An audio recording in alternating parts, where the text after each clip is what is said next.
Vasanthakumar Raman blog YouTube ചാനലിലേക്ക് ഏവർക്കും സ്വാഗതം. ഞാൻ ഇന്ന് പറയാൻ പോകുന്നത് നവഭക്തിയെക്കുറിച്ചുള്ള ഒരു വിവരണമാണ്. അറിവില്ലാത്ത സാധാരണ ജനങ്ങളെ ഭക്തിമാർഗത്തിലേക്ക് നയിക്കുന്ന 9 കാര്യങ്ങളുണ്ട്. അതിനെയാണ് നവഭക്തി എന്ന് പറയുന്നത്. ശ്രവണം, കീർത്തനം, സ്മരണം, സേവനം, പൂജനം, നമസ്കാരം, ദാസ്യം, സഖ്യം, അർപ്പണം ഇവയാണ് നവഭക്തി.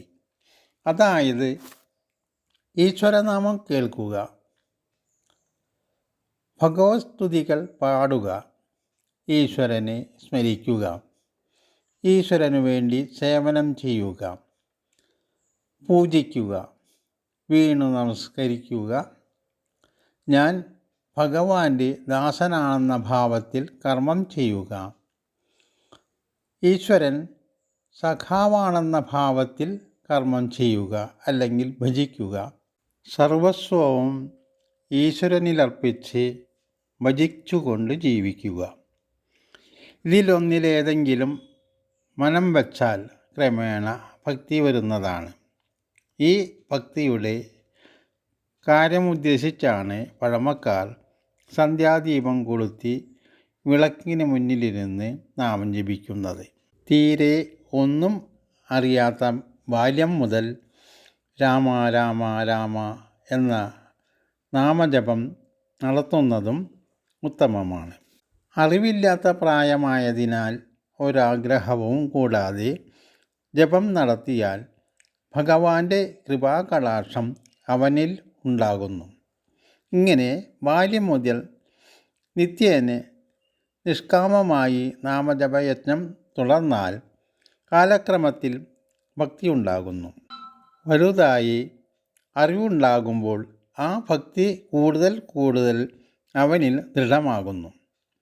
അത് സ്ഥിരഭക്തിയായി തീരുന്നു. പിന്നെ ക്രമേണ നവഭക്തി അവനിലുണ്ടാകുന്നു.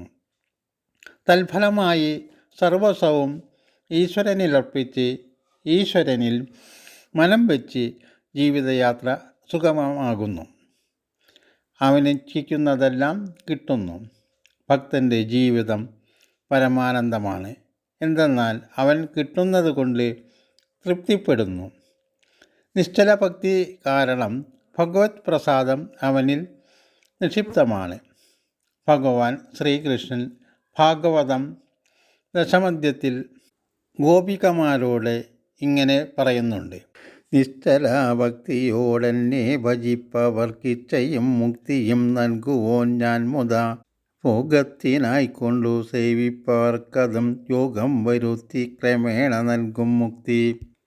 യാതൊരാഗ്രഹവും കൂടാതെ ഈശ്വരഭജനം നടത്തുന്നവർക്ക് അവൻ ആരായിരുന്നാലും ഭഗവത് പ്രസാദം ലഭിക്കും. സുഖഭോഗം ആഗ്രഹിക്കുന്നവർക്ക് അതും നൽകി അവസാനം മുക്തി നൽകും. ഈശ്വരനിൽ മാത്രം മനം നിർത്തി ഭജിക്കുന്നവർക്ക് മുക്തി നൽകും. അവരുടെ ആഗ്രഹങ്ങളും സഫലമാക്കും. അതായത് നിഷ്കാമഭക്തൻ ഒന്നും ആവശ്യപ്പെട്ടില്ലെങ്കിലും അവൻ്റെ മനസ്സറിഞ്ഞ് അവന് വേണ്ടത് ഭഗവാൻ നൽകും. ഭക്തി ഒന്നു മാത്രം മതി ഭഗവത് പ്രസാദത്തിന്. ഗോപികമാർക്ക് കൃഷ്ണനോടുള്ള ഭക്തി ഒന്നുകൊണ്ട് മാത്രമാണ് മുക്തി ലഭിച്ചത്. അവർക്ക് മനസ്സ് സദാ കൃഷ്ണനിൽ തന്നെയായിരുന്നു. അതുകൊണ്ട് ഗോപികമാരുടെ ഭക്തി എന്നും പ്രസിദ്ധമാണ്. സദാ മനം ഈശ്വരനിൽ നിൽക്കുന്ന ഭക്തിയാണ് ലഭിക്കേണ്ടത്.